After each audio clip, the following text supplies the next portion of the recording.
এখন আমি আছি নৈহাটি থেকে শিয়ালদা যাওয়ার নৈহাটি শিয়ালদা লোকালে।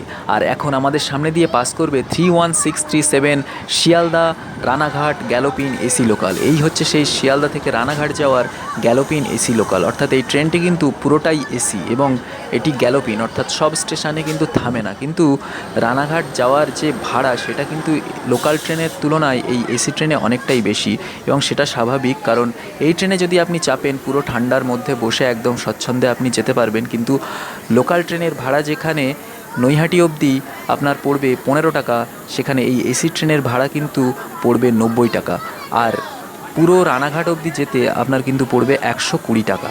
কিন্তু এই ট্রেনটি এত সুন্দর করে সাজানো এবং পুরোটাই এসি যে আপনার এই ট্রেনে একবার চড়তেই হবে। এখন কিন্তু অফিস টাইম, তাই দেখাই যাচ্ছে ট্রেনের মধ্যে যথেষ্ট লোকজনের ভিড় আছে। এই হলো আপনাদের সামনে শিয়ালদা থেকে রানাঘাট যাওয়ার এসি গ্যালোপিন লোকাল, যার কিন্তু শুভ সূচনা হয় এই বছরেরই 10ই আগস্ট।